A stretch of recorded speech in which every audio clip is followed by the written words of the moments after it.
Welcome to संघर्ष.com। आज है 28 सितंबर 2023 और 28 सितंबर 2023 से करंट अफेयर्स के जितने भी इंपॉर्टेंट क्वेश्चन बन सकते हैं सारे हम इस वीडियो में डिस्कस करेंगे और हर क्वेश्चन से रिलेटेड इंपॉर्टेंट फैक्ट भी मैं आपको बताऊंगा। तो आप पूरा वीडियो लास्ट तक देखिए। लास्ट में मैं आपसे क्वेश्चन भी पूछूंगा, उसका आंसर आपको कमेंट बॉक्स में बताना है। तो चलिए स्टार्ट करते हैं। आज का पहला क्वेश्चन है, हाल ही में विश्व पर्यटन दिवस कब मनाया गया है? तो विश्व पर्यटन दिवस मनाया गया है 27 सितंबर को। इस क्वेश्चन का सी ऑप्शन सही है। पर्यटन के महत्व को उजागर करने के लिए प्रतिवर्ष 27 सितंबर को विश्व पर्यटन दिवस के रूप में मनाया जाता है। इस क्वेश्चन का सी ऑप्शन सही है। और इस बार की थीम क्या है? तो इस बार की थीम है पर्यटन और हरित निवेश। क्या है थीम? पर्यटन और हरित निवेश। अच्छा, 5 जून को विश्व पर्यावरण दिवस मनाया जाता है। 22 अप्रैल को पृथ्वी दिवस के रूप में मनाया जाता है। और 26 नवंबर को क्या मनाया जाता है? तो 26 नवंबर को मनाया जाता है विश्व पर्यावरण संरक्षण दिवस। अच्छा, 28 जुलाई को वन महोत्सव के रूप में मनाया जाता है। 20 मार्च को विश्व गौरैया दिवस के रूप में मनाया जाता है। और 22 मार्च को मनाया जाता है विश्व जल दिवस। और 23 मार्च को विश्व मौसम विज्ञान दिवस के रूप में मनाया जाता है। 22 मई को अंतर्राष्ट्रीय जैव विविधता दिवस मनाया जाता है। और 26 नवंबर को विश्व पर्यावरण संरक्षण दिवस मनाया जाता है। अच्छा, 5 जून को मनाया जाता है विश्व पर्यावरण दिवस। और 2023 की थीम क्या है? तो इस बार 2023 की थीम है सॉल्यूशन टू प्लास्टिक पॉल्यूशन, यानी कि प्लास्टिक प्रदूषण का समाधान। और इस बार 5 जून का मेजबान कौन था? तो मेजबान था कोटे डी आइवर, नीदरलैंड के साथ मिलकर 5 जून विश्व पर्यावरण दिवस का मेजबान था। और विश्व आर्द्रभूमि दिवस मनाया जाता है 2 फरवरी को। और 2023 की थीम है it's time for wetland restoration. और विश्व जल दिवस मनाया जाता है 22 मार्च को। विश्व पृथ्वी दिवस 22 अप्रैल को मनाया जाता है। और 2023 की थीम है इन्वेस्ट टू आवर प्लैनेट। और विश्व जैव विविधता दिवस मनाया जाता है 22 मई को। विश्व महासागर दिवस 8 जून को मनाया जाता है। नेक्स्ट क्वेश्चन है, हाल ही में कौन सी भारतीय फिल्म ऑस्कर 2024 में भारत को रिप्रेजेंट करेगी? तो ऑस्कर 2024 में भारत को रिप्रेजेंट करेगी ये फिल्म, इसका नाम है, ये मलयालम फिल्म है 2018 एवरीवन इज ए हीरो। इस क्वेश्चन का सी ऑप्शन सही है। Malayalam film 2018 everyone is a hero को ऑस्कर अवार्ड में ऑफिशियल एंट्री मिल गई है। यह फिल्म 2013 में रिलीज हुई थी और ये 96 में ऑस्कर अवार्ड 10 मार्च 2024 को लॉस एंजल्स में वितरित किए जाएंगे। और इसी में 2018 एवरीवन इज ए हीरो को ऑफिशियल एंट्री मिली है। अच्छा, ये फिल्म जो है 2018 एवरीवन इज ए हीरो, ये 2018 में केरल में आई विनाशकारी बाढ़ पर आधारित है। और इस मूवी में बाढ़ के सामने इंसानियत की जीत को बहुत ही बेहतरीन तरीके से प्रदर्शित किया गया है। अब ऑस्कर अवार्ड की बात है, तो ऑस्कर अवार्ड पहली बार कब दिए गए? तो ऑस्कर अवार्ड की पहली बार दिए गए थे 1929 में। ऑस्कर अवार्ड की शुरुआत हुई थी 1927 में और पहली बार 1929 में दिए गए थे ऑस्कर अवार्ड। अच्छा, पहली बार भारत को ऑस्कर अवार्ड कब मिला? तो भारत को पहली बार ऑस्कर अवार्ड मिला है 1983 में। 1983 में 55वें अकेडमी अवार्ड में भानु अथैया को फिल्म गांधी के लिए पोशाक डिजाइन के लिए भानु अथैया को भारत में पहला ऑस्कर अवार्ड मिला था। और 2023 में पिछली बार 2023 में भारत को 2 अवार्ड मिले थे। एक मिला था नाटू नाटू सॉन्ग के लिए, नाटू नाटू सॉन्ग में को बेस्ट ओरिजिनल सॉन्ग का अवार्ड मिला था। और दूसरा मिला था द एलिफेंट विस्पर्स को बेस्ट शॉर्ट डॉक्यूमेंट्री फिल्म के लिए। तो इतना आप इस क्वेश्चन से याद रखिए। अच्छा, अभी मैंने आपको कल ही बताया था, इस बार 53वां दादा Saheb Phalke lifetime achievement पुरस्कार वहीदा रहमान को दिया जाएगा। ये 53वां है। और 52वां किसे दिया गया है? तो 52वां दिया गया है 52वां Dada Saheb Phalke lifetime achievement award Asha Parekh को दिया गया है। अच्छा, अभी आईसीसी विश्व कप 2023 का एंथम सॉन्ग रिलीज हुआ है, इसका नाम है दिल जश्न बोले। आईसीसी विश्व कप 2023 का एंथम सॉन्ग रिलीज हुआ है दिल जश्न बोले। अच्छा, आईसीसी विश्व कप 2023 होगा कब? तो आईसीसी विश्व कप 2023 5 अक्टूबर से 19 नवंबर तक भारत में आयोजित किया जाएगा। और अभी 69वें फिल्म पुरस्कार दिए गए थे, मैंने आपको बताया था। अगर आपको याद है तो ठीक है, नहीं याद है तो देख लीजिए, और याद है तो रिवाइज कर लीजिए। 69वें राष्ट्रीय फिल्म पुरस्कार में ओवरऑल बेस्ट फिल्म का पुरस्कार मिला था रॉकेटरी को। और इसके डायरेक्टर हैं आर माधवन, और अभी आर माधवन को ही FTTI यानी film television institute of India का अध्यक्ष बनाया गया है। बेस्ट हिंदी फिल्म का पुरस्कार मिला था सरदार ऊधम सिंह को, और सर्वश्रेष्ठ अभिनेता का पुरस्कार मिला था अल्लू अर्जुन को पुष्पा के लिए, और सर्वश्रेष्ठ अभिनेत्री का पुरस्कार मिला था आलिया भट्ट को और कृति सेनन को। आलिया भट्ट को गंगूबाई के लिए चुना गया था और कृति सेनन को मिमी के लिए चुना गया था। और बेस्ट डायरेक्टर का पुरस्कार मिला था निखिल महाजन को, इनकी फिल्म गोदावरी के लिए। तो ये फिल्म से संबंधित अवार्ड हैं, आप इन्हें याद रखिए। नेक्स्ट क्वेश्चन है, हाल ही में RBI के deputy governor M Rajeshwar Rao को कितने वर्ष के लिए कार्य विस्तार दिया गया है? तो RBI के डिप्टी गवर्नर हैं एम राजेश्वर राव, इनको भी 1 साल का सेवा विस्तार दिया गया है। इस क्वेश्चन का ए ऑप्शन सही है, 1 वर्ष। अच्छा, मैंने आपको कल ही बताया था प्रधानमंत्री नरेंद्र मोदी के सलाहकार हैं अमित खरे, इनको भी सेवा विस्तार दिया गया है, मैंने आपको कल ही बताया था। अब बात RBI की है, तो RBI का गठन कब हुआ? RBI का गठन हुआ 1 अप्रैल 1935 को। RBI एक्ट 1934 के तहत हिल्टन यंग कमीशन, जिसे रॉयल कमीशन भी कहते हैं, इसकी सिफारिश पर RBI का गठन हुआ। RBI का हेडक्वार्टर है मुंबई में। अच्छा, गठन के समय RBI का हेडक्वार्टर कहाँ था? तो गठन के समय RBI का हेडक्वार्टर था कोलकाता में। RBI के गवर्नर हैं शक्तिकांत दास, ये 25वें नंबर के गवर्नर हैं। RBI के पहले गवर्नर कौन थे? तो RBI के पहले गवर्नर थे ओसबोर्न स्मिथ। और RBI के प्रथम भारतीय गवर्नर कौन थे? तो RBI के प्रथम भारतीय गवर्नर थे CD देशमुख। अच्छा, CD देशमुख सुन के कुछ याद आ रहा है आपको? CD देशमुख, इन्हीं के नाम पर Mumbai Churchgate railway station का नाम रखा गया है। अच्छा, एकमात्र प्रधानमंत्री जो RBI के गवर्नर रह चुके हैं, उनका नाम क्या है? तो एकमात्र प्रधानमंत्री हैं जो RBI के गवर्नर रह चुके हैं, वो हैं डॉक्टर मनमोहन सिंह। ये ओवरऑल 15वें नंबर के RBI के गवर्नर थे। अच्छा, RBI के गवर्नर शक्तिकांत दास को हाल ही में जारी वैश्विक वित्त केंद्रीय बैंक रिपोर्ट कार्ड 2023 में A+ श्रेणी में रखा गया है। और RBI ने लावारिस वस्तुओं की जमाओं को ट्रैक करने के लिए उद्गम पोर्टल लॉन्च किया है। और हाल ही में RBI ने पूर्वोत्तर में नागालैंड में अपना क्षेत्रीय कार्यालय खोला है। और RBI का राष्ट्रीयकरण कब हुआ था? तो RBI का राष्ट्रीयकरण हुआ था 1 जनवरी 1949 को। और अभी RBI की रिपोर्ट आई है, RBI डेटा के अनुसार लगातार तीसरे वर्ष बाजार उधारी में तमिलनाडु शीर्ष पर रहा। अच्छा, भारत में 4 नोट प्रिंटिंग प्रेस हैं, मैसूर, साल्बोनी, देवास और नासिक। 4 नोट प्रिंटिंग प्रेस हैं, इनमें मैसूर और साल्बोनी ये RBI के अंडर में काम करते हैं, और देवास और नासिक ये वित्त मंत्रालय यानी भारत सरकार के अंडर में काम करते हैं। और भारत में सिक्का ढलाई 4 जगह पे होती है। कौन कौन सी जगह है? हैदराबाद, कोलकाता, मुंबई और नोएडा, इन 4 स्थानों पर सिक्कों की ढलाई होती है।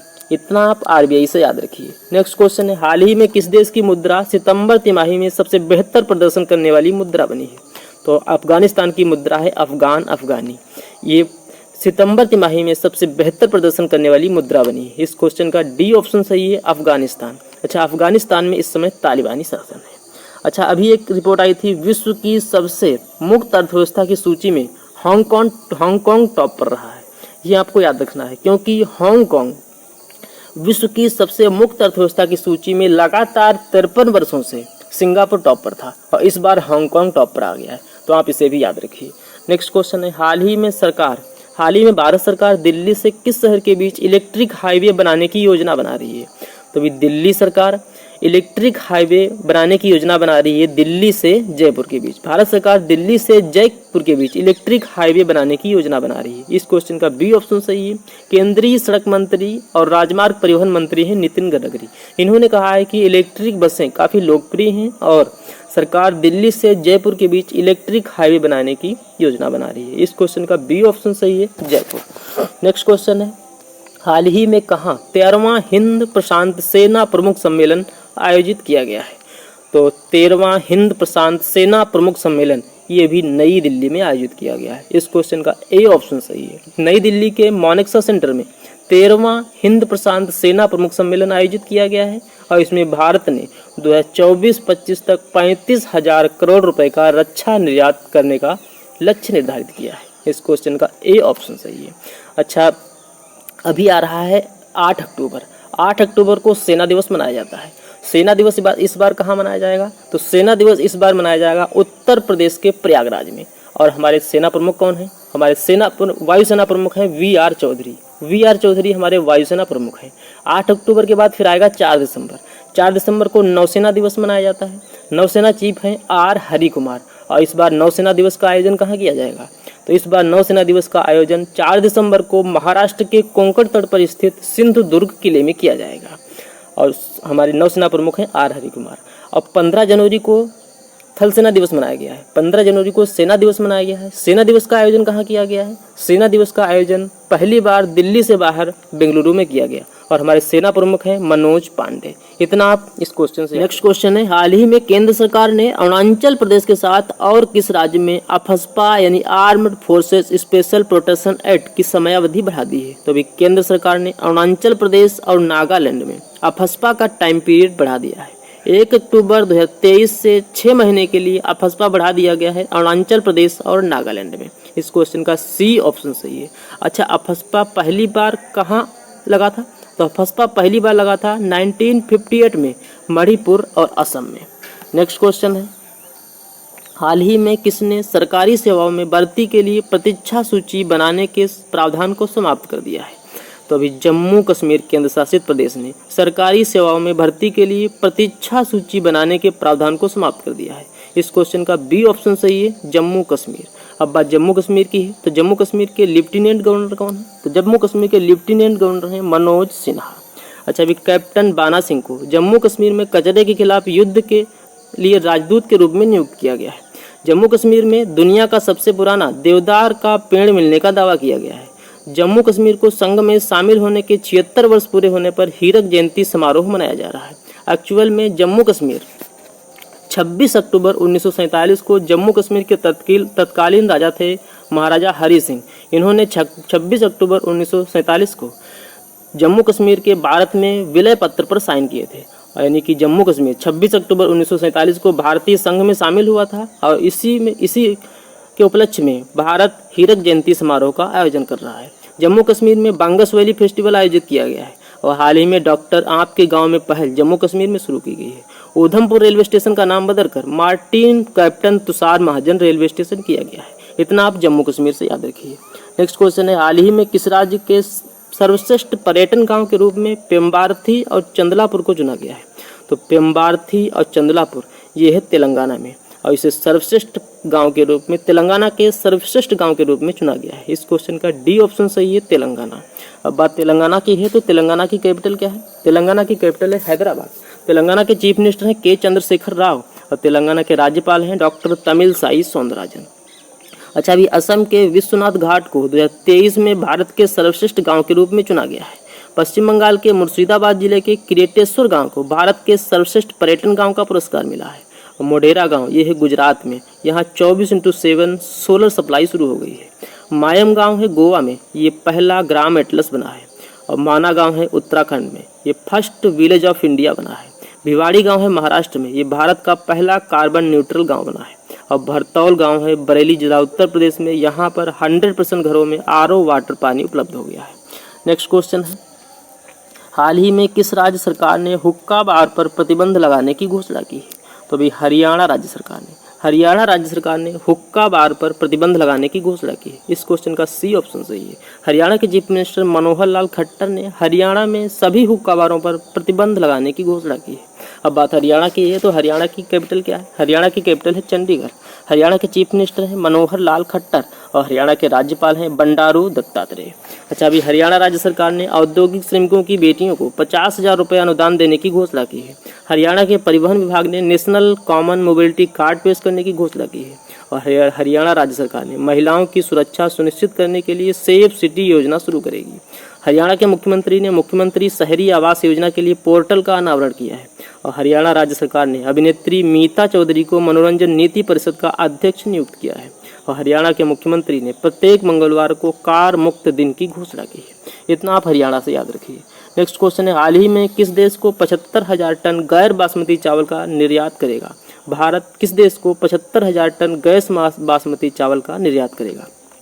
तो अभी अपना देश भारत यूएई को 75,000 टन गैर बासमती चावल का निर्यात करेगा। इस क्वेश्चन का सी ऑप्शन सही है, यूएई। अब बात यूएई की है तो यूएई की कैपिटल है अबू धाबी, यूएई की मुद्रा है दिरहम और यूएई के राष्ट्रपति हैं मोहम्मद बिन जयाद अल नह्यान।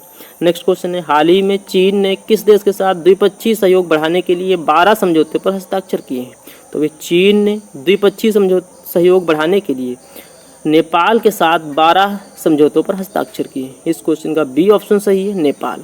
अब बात नेपाल की है तो नेपाल की कैपिटल क्या है? नेपाल की कैपिटल है काठमांडू, नेपाल की मुद्रा है नेपाली रुपया और नेपाल के प्राइम मिनिस्टर हैं पुष्प कमल दहल प्रचंड और नेपाल के राष्ट्रपति हैं रामचंद्र पौडेल।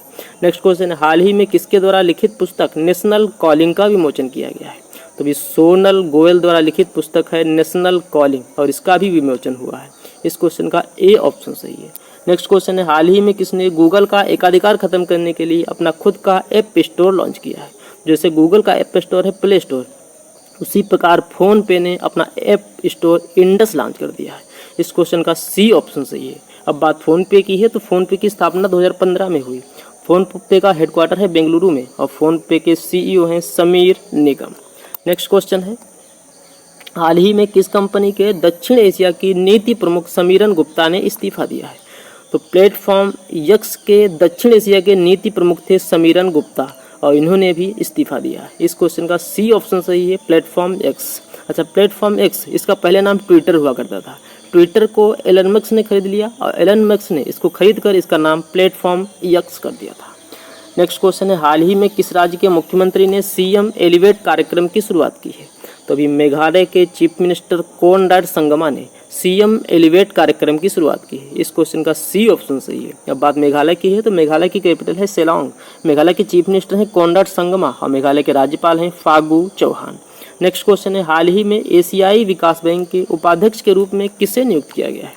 तो अभी एशियाई विकास बैंक यानी एडीबी के उपाध्यक्ष के रूप में अशोक लवासा के स्थान पर भार्गव दास गुप्ता को नियुक्त किया गया है। इस क्वेश्चन का ए ऑप्शन सही है, भार्गव दास गुप्ता।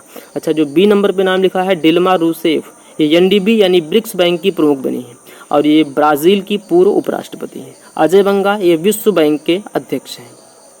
एडीबी की बात है तो एडीबी की स्थापना कब हुई? एडीबी की स्थापना हुई 19 दिसंबर 1966 को। एडीबी का हेडक्वार्टर है फिलीपींस में और एडीबी के अध्यक्ष हैं मतासुक अस्कवा और एडीबी में वर्तमान में 68 सदस्य देश हैं और 68वां सदस्य देश यानी सबसे नवीनतम सदस्य देश है नीयू। अब आपके लिए लास्ट वीडियो के क्वेश्चन का आंसर। लास्ट वीडियो में आपसे क्वेश्चन पूछा था, हाल ही में इस वर्ष किस अभिनेत्री को दादा Saheb Phalke lifetime achievement पुरस्कार से सम्मानित किया जाएगा? तो इस क्वेश्चन का बी ऑप्शन सही है, वहीदा रहमान। अब आपके लिए आज का क्वेश्चन है, हाल ही में एक्सरसाइज युद्धाभ्यास का 19वां संस्करण कहाँ आयोजित किया जाएगा? 4 ऑप्शन दिए गए हैं, आपको अपना आंसर कमेंट बॉक्स में बताना है। तो ये था आज का हमारा करंट अफेयर्स का वीडियो। आपको ये वीडियो कैसा लगा प्लीज़ कमेंट बॉक्स में जरूर बताना और अभी तक भी आपने हमारे इस चैनल को सब्सक्राइब नहीं किया है तो प्लीज़ आप इसे जरूर सब्सक्राइब करें, निश्चित ही आपको इस चैनल से काफ़ी हेल्प मिलेगी। तो चलिए मिलते हैं नेक्स्ट वीडियो में, तब तक के लिए जय हिंद जय भारत।